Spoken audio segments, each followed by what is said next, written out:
하나님 말씀은 창세기 4장 9절부터 15절입니다. 창세기 4장 9절부터 15절까지 교독하겠습니다. 창세기 4장 9절 제가 먼저 읽겠습니다. 여호와께서 가인에게 이르시되 네 아우 아벨이 어디 있느냐? 그가 이르되 내가 알지 못하나이다. 내가 내 아우를 지키는 자니이까. 이르시되 내가 무엇을 하였느냐? 내 아우의 핏소리가 땅에서부터 내게 호소하느니라. 땅이 그 입을 벌려 내 손으로부터 내 아우의 피를 받았은즉 내가 땅에서 저주를 받으리니 내가 밭을 갈아도 땅이 다시는 그 효력을 내게 주지 아니할 것이요 너는 땅에서 피하며 유리하는 자가 되리라. 가인이 여호와께 아뢰되 내 죄벌이 지기가 너무 무거우니이다. 주께서 오늘 이 지면에서 나를 쫓아내시온즉 내가 주의 낯을 배웁지 못하리니 내가 땅에서 피하며 유리하는 자가 될지라. 무릇 나를 만나는 자마다 나를 죽이겠나이다. 함께 읽겠습니다. 여호와께서 그에게 이르시되 그렇지 아니하다. 가인을 죽이는 자는 벌을 7배나 받으리라 하시고 가인에게 표를 주사 그를 만나는 모든 사람에게 죽임을 면하게 하시니라. 아멘. 오늘 말씀의 제목은 내가 주의 얼굴을 찾으리이다 입니다. 내가 주의 얼굴을 찾으리이다. 솔로몬이 하나님의 성전을 완공하고 봉헌식을 마친 날 밤에 하나님께서 그에게 나타나 말씀하셨습니다. 역대하 7장 13절과 14절에 보면 혹 내가 하늘을 닫고 비를 내리지 아니하거나 혹 메뚜기들에게 토산을 먹게 하거나 혹 전염병이 내 백성 가운데 유행하게 할 때에 내 이름으로 일컫는 내 백성이 그들의 악한 길에서 떠나 스스로 낮추고 기도하여 내 얼굴을 찾으면 내가 하늘에서 듣고 그들의 죄를 사하고 그들의 땅을 고칠지라. 이렇게 말씀하셨습니다. 하나님은 이스라엘 백성이 범죄할 때가 있을 텐데 그때 하늘이 닫혀서 비가 내리지 않고 또 메뚜기로 인해 소산이 황폐해질 수 있고 또 전염병으로 많은 사람이 죽는 재앙을 겪을 때에도 하나님의 얼굴을 찾으면 회복의 길이 열릴 것을 약속하셨습니다. 여기서 하나님의 얼굴을 찾는다라는 말은 하나님을 향한 간절한 기도를 의미합니다. 저와 여러분은 삶의 여러 상황 속에서 하나님의 얼굴을 찾는 기도를 하길 원합니다. 가인이 선을 행하며 죄를 다스리지 못한 채 심히 노하였다가 결국 동생 아벨을 죽이는 살인을 저질렀습니다. 그때 가인은 하나님의 얼굴을 찾았을까요? 오늘 본문을 통해서 그가 어떻게 했는지 살펴보고 교훈받고자 합니다. 9절 먼저 같이 읽을게요. 여호와께서 가인에게 이르시되 네 아우 아벨이 어디 있느냐? 그가 이르되 내가 알지 못하나이다. 내가 내 아우를 지키는 자니이까. 가인이 동생을 죽인 후 하나님은 그를 다시 찾아오셨습니다. 그리고 가인에게 내 아우 아벨이 어디 있느냐라고 물으십니다. 이 질문은 하나님께서 아벨에 있는 위치나 그가 당한 일을 몰라서 물으신 것이 아니라 전에 에덴 동산에서 범죄한 아담에게 오셔서 내가 어디 있느냐라고 물으셨던 것처럼 가인에게 회개할 기회를 주신 것이죠. 하나님은 비록 큰 죄를 범한 가인이었지만 그에게 찾아오시고 기회를 주십니다. 하나님은 가인뿐만 아니라 오늘을 사는 우리에게도 다시 기회를 주시고 오래 참으심으로 회개하기를 기다리시는 것이죠. 베드로후서 3장 8절과 9절 읽어주세요. 베드로후서 3장 8절 9절. 3장 8절. 사랑하는 자들아, 주께는 하루가 천년 같고 천년이 하루 같다는 이 한 가지를 잊지 말라. 주의 약속은 어떤 이들이 더디다고 생각하는 것 같이 더딘 것이 아니라 오직 주께서는 너희를 대하여 오래 참으사 아무도 멸망하지 아니하고 다 회개하기에 이르기를 원하시느니라. 아멘. 하루가 천년 같고 천년이 하루 같다. 주님께는 시간의 차이가 우리와 같지 않다는 것이죠. 주님께서는 어떤 사람들이 더디다고 하는 것처럼 주의 심판 그리고 나아가서 주의 재림이 더딘 것 같지만 그런 것이 아니라 모두가 회개하기에 이르기를 원하신다는 거죠. 하나님께서는 우리가 회개하고 돌아오기를 바라십니다. 가인은 내 아우 아벨이 어디 있느냐라는 하나님의 물음에 내가 알지 못하나이다. 내가 내 아우를 지키는 자니까 라고 대답했습니다. 하나님은 가인에게 회개의 기회를 주셨지만 그는 거짓말을 합니다. 그리고 자신의 죄를 숨기기 위해 오히려 하나님께 반박했습니다. 죄를 지은 자, 죄를 짓고 회개하지 않는 자의 모습이 이와 같이 완악합니다. 자기중심적입니다. 나가서 하나님을 대적하는 것이죠. 그래서 우리는 완악해지지 않아야 합니다. 신앙생활을 하나님 앞에서 잘 하려면 우리의 마음이 하나님의 은혜에 감동하고 부드러워야 합니다. 완악해지는 것이 항상 문제를 일으키는 것이죠. 출애굽기에 보면 바로왕의 이 마음을 완악하다라고 표현합니다. 전에 사용하던 개역 한글에는 강팍하다라고 묘사했고 그 같은 말이 지금 쓰고 있는 우리 개역 개정에는 완악하다라고 표현합니다.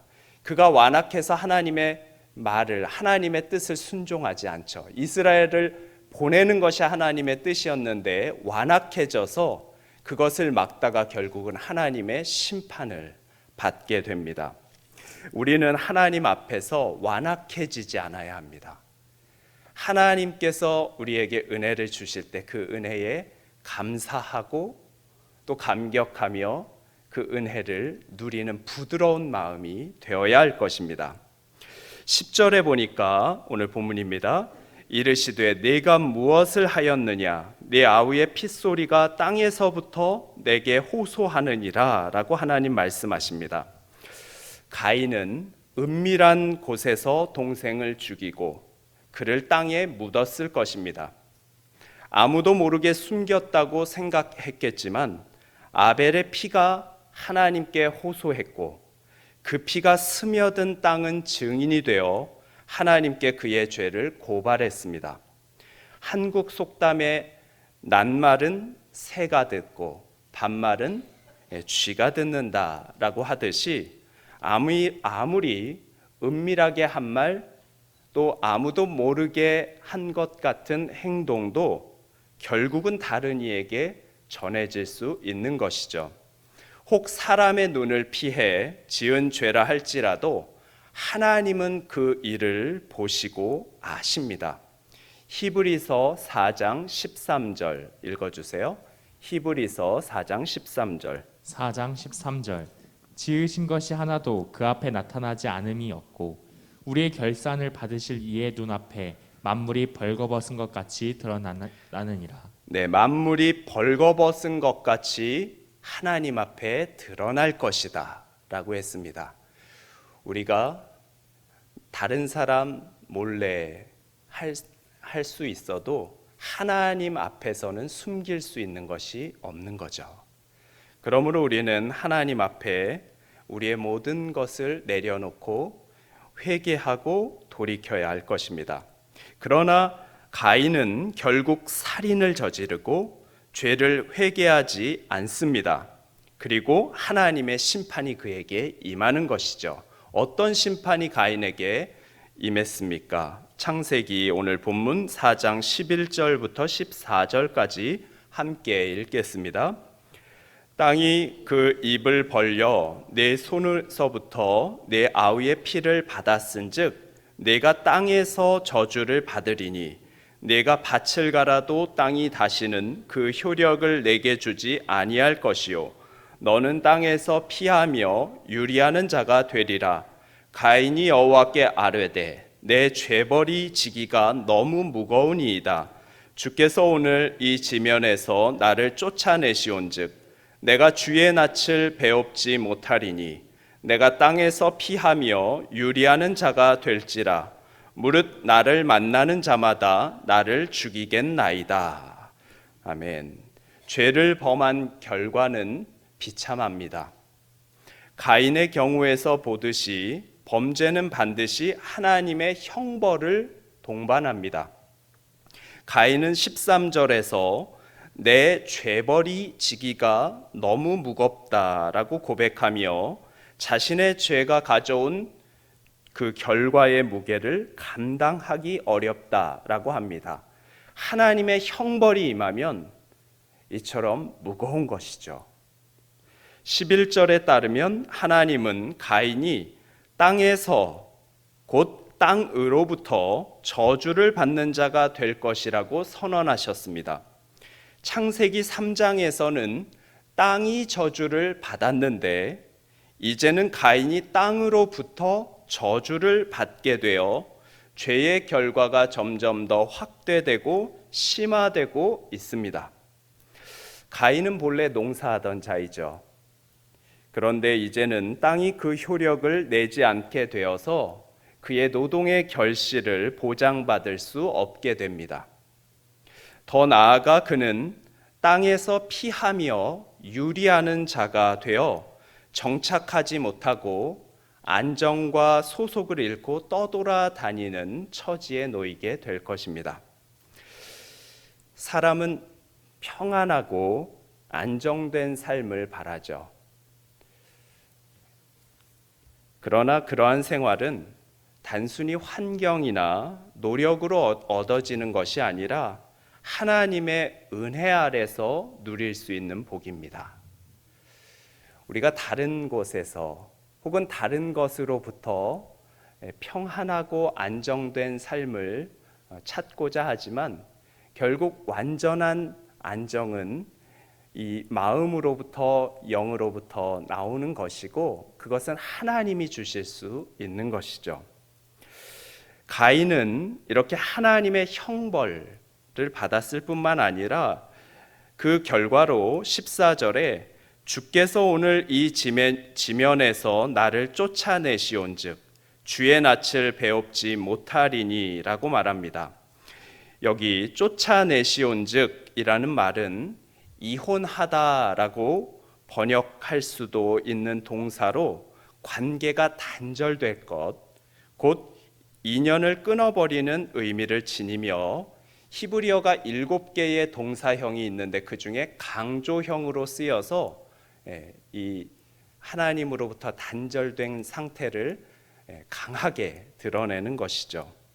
창세기 3장 24절에서 하나님께서 범죄한 아담과 하와를 에덴 동산에서 쫓아내실 때 같은 동사의 같은 강조형이 사용됩니다. 창세기 3장 24절 읽어주세요.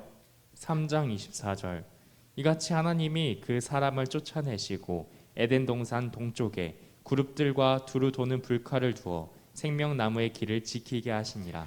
네, 하나님께서 아담을 쫓아내실 때 에덴 동산으로부터 그때에도 이 같은 단어가 사용되는 것이죠. 죄의 결과는 이처럼 심각합니다. 가인은 하나님께서 주신 삶의 터전과 환경에서 쫓겨났습니다. 이는 그의 아버지 아담이 경험했던 일과 유사합니다.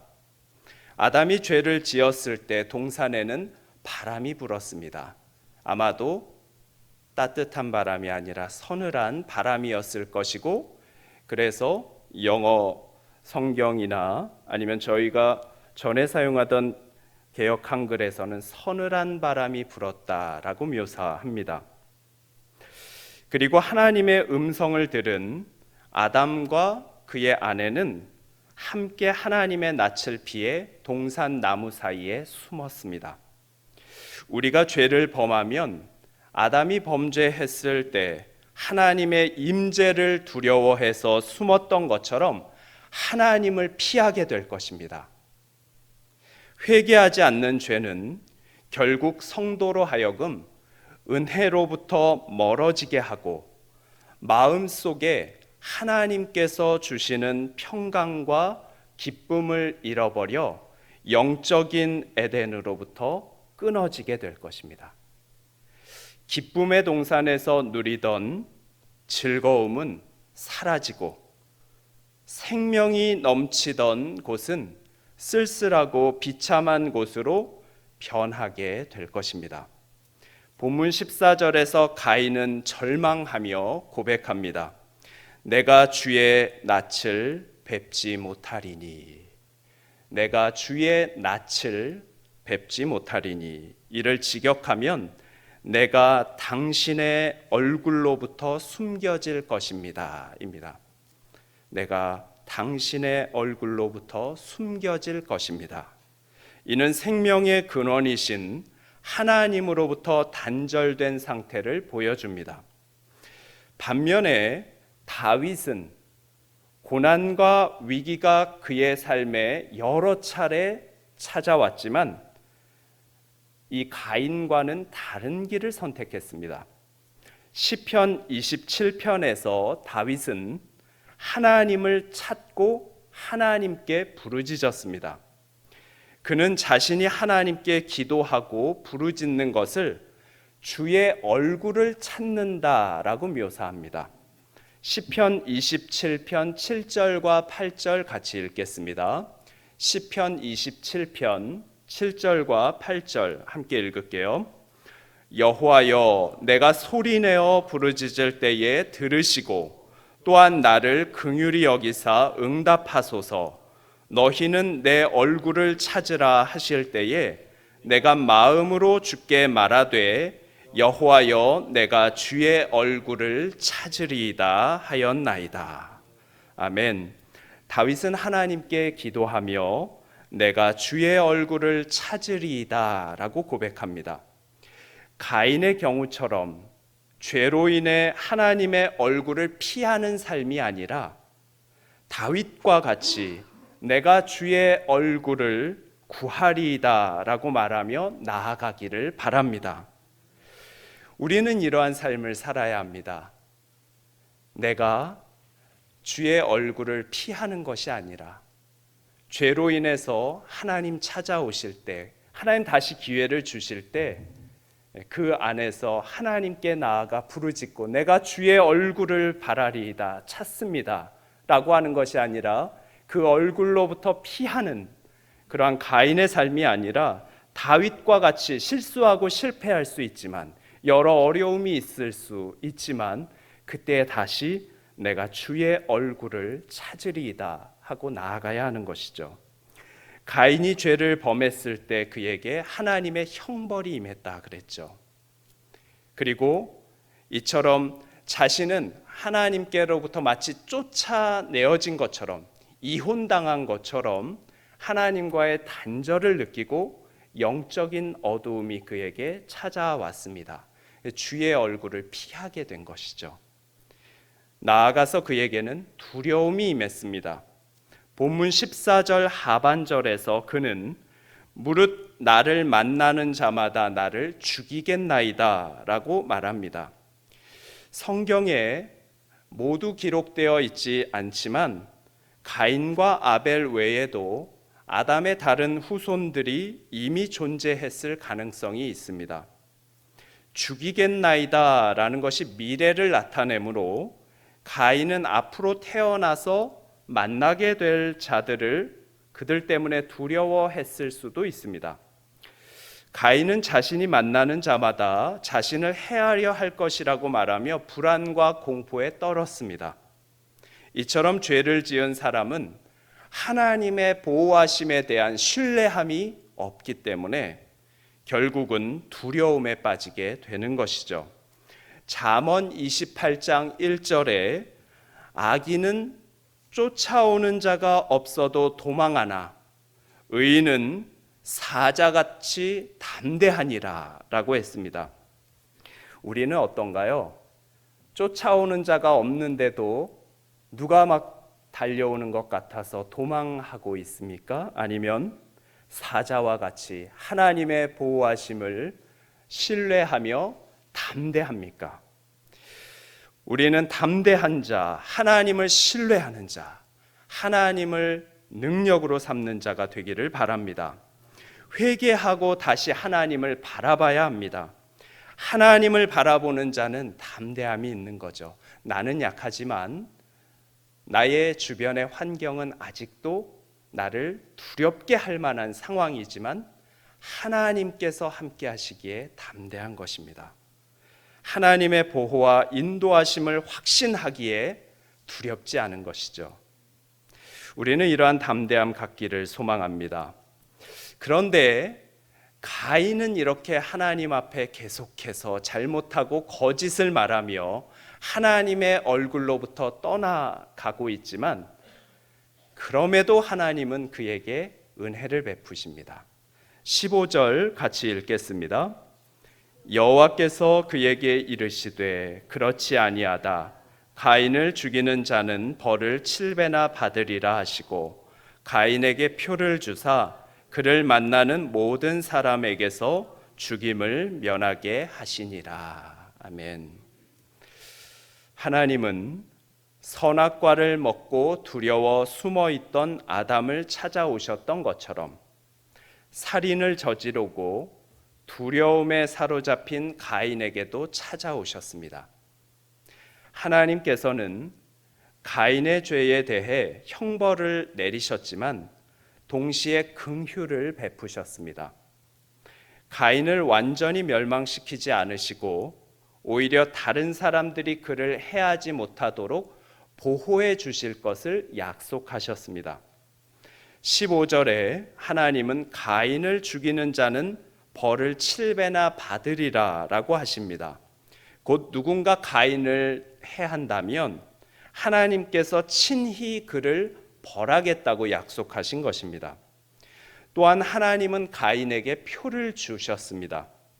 그 표가 구체적으로 무엇인지 성경이 밝히지 않지만 이것은 하나님께서 가인을 보호하시고 그의 생명을 보존하시겠다는 표지로 이해할 수 있습니다. 이 표를 통해 누구든지 가인을 해하려고 할 때에 그가 하나님의 보호 아래 있다는 것을 알 수 있게 하셨을 것입니다. 하나님은 다시 찾아오시고 여전히 은혜를 베푸시는 거죠. 문제는 하나님께 있는 것이 아니라 가인이 하나님을 떠난다는 데 있습니다. 오늘 본문이 그렇지 않습니까? 하나님은 가인을 떠난다고 하지 않는데 가인은 자신이 하나님으로부터 자꾸 멀어집니다. 14절에 가인이 그러죠. 주께서 오늘 이 지면에서 나를 쫓아내시온즉 내가 주의 낯을 배웁지 못하리니 내가 땅에서 피하며 유리하는 자가 될지라 물은 나를 만나는 자마다 나를 죽이겠나이다. 그랬나요? 하나님께서 주께서 오늘 이 지면에서 가인을 쫓아내셨습니까? 하나님 그렇게 안 했거든요. 내가 너를 쫓아낸다라고 하지 않았는데 자신이 하나님께서 나를 쫓아내십니다. 내가 주의 낯을 배웁지 못할 것입니다. 라고 말하는 거죠. 그때 하나님께서 오히려 15절에 가인에게 이르시되 그렇지 아니하다. 가인을 죽이는 자는 벌을 7배나 받으리라 하시고 가인에게 표를 주사 그를 만나는 모든 사람에게 죽임을 면하게 하시니라. 마찬가지입니다. 하나님께서는 우리가 죄를 짓고 실수하고 실패해도 여전히 찾아오시는 거죠. 다시 기회를 주십니다. 그러나 문제는 우리가 여호와께서 나를 쫓아내시온즉 내가 주의 얼굴을 뵙지 못하리이다 하고 하나님으로부터 멀어지는 것이죠. 우리에게 문제가 있습니다. 하나님께로 돌아가야 합니다. 하나님 기다리십니다. 하나님께서는 우리에게 은혜를 베푸시는 줄 믿습니다. 그분께로 돌아가는 저와 여러분들 되시기를 주님의 이름으로 축복합니다. 말씀을 맺겠습니다. 에덴은 사랑스러움, 기쁨, 즐거움을 의미하는 언어적 배경에서 유래한 것으로 알려져 있습니다. 그 이름처럼 에덴 동산은 하나님과의 교제 속에서 누리는 기쁨의 동산이었습니다. 그러나 아담은 죄를 다스리지 못하고 그 자리에서 선악과를 먹음으로 쫓겨났죠. 그의 후손 가인 역시 죄를 다스리지 못했고 분노에 사로잡혀 결국 동생 아벨을 죽이는 최초의 살인자가 되었습니다. 16절에 따르면 가인은 하나님을 떠납니다. 그리고 도망하다, 유리하다라는 뜻의 이 놋땅, 놋이라는 말이 그런 의미를 갖고 있습니다. 도망하다, 그리고 유리하다. 이 놋땅에서 살아가게 됩니다. 에덴이 하나님과 함께하는 기쁨의 자리라면 놋은 하나님과의 관계가 단절된 불안과 방황의 자리라고 할 수 있습니다. 결국 죄를 다스리지 않으면 죄를 짓게 되고 하나님과의 관계에서 멀어지는 것이죠. 죄는 우리를 에덴에서 놋으로 옮겨 놓습니다. 저와 여러분은 지금 영적으로 어디에 있습니까? 기쁨의 동산인 에덴에 머물고 있습니까? 아니면 놋에 거합니까? 가인은 내가 주의 낯을 배웁지 못할 것이라 하며 하나님을 떠났습니다. 반면에 다윗은 이렇게 고백했죠. 시편 27편 8절에 아까 읽었지만 너희는 내 얼굴을 찾으라 하실 때에 내가 마음으로 주께 말하되 여호와여 뭐라 그랬습니까? 내가 주의 얼굴을 찾으리이다. 오늘 설교의 제목이 무엇이었습니까? 내가 주의 얼굴을 찾으리이다. 다윗의 고백이죠. 다윗은 실수할 때도 있고요. 실패하기도 했습니다. 간접적이지만 살인죄를 저지르기도 했습니다. 그러나 그는 여전히 여호와여 내가 주의 얼굴을 찾으리이다. 하나님께로 돌아가는 것이죠. 신앙의 핵심은 어디에 있는가가 아니라 누구와 함께 있느냐입니다. 우리는 누구와 함께 있습니까? 우리는 하나님과 함께 합니까? 하나님을 떠난 자입니까? 가인은 하나님을 떠남으로 놋 땅에 거하게 되었습니다. 그러나 다윗은 다시 하나님께로 내가 주의 얼굴을 찾으리이다. 하나님께로 나아가는 것이죠. 저와 여러분은 하나님께로 나아갔으면 좋겠습니다. 하나님 여전히 우리를 기다리시거든요. 그분께로 나아가서 그분과 함께 다시 우리의 완악함을 회개하고 주님 주시는 기쁨으로 기쁨의 동산 영적 에덴에서 거하는 저와 여러분 되시기를 주님의 이름으로 축복합니다. 우리 같이 기도했으면 합니다. 우리는 어디 있습니까? 우리가 에덴에 있나요? 아니면 놋에 거하고 있습니까? 하나님은 다시 오라고 하는 겁니다. 다시 세워주겠다고, 다시 은혜를 베풀겠다고. 놋 땅으로 가지 말고 다시 영적인 에덴으로 와서 하나님과 함께 하자고, 하나님의 은혜 아래 거하라고 말씀하십니다. 문제는 하나님께 있는 것이 아니라 우리에게 있는 것이죠. 우리가 죄를 회개하고 다시 하나님께로 나아가기를 원합니다. 하나님, 저희가 주의 얼굴을 바라나이다. 다시 하나님께로 나아갑니다. 고백하는 저희들 이 시간 되길 바랍니다. 기도합니다.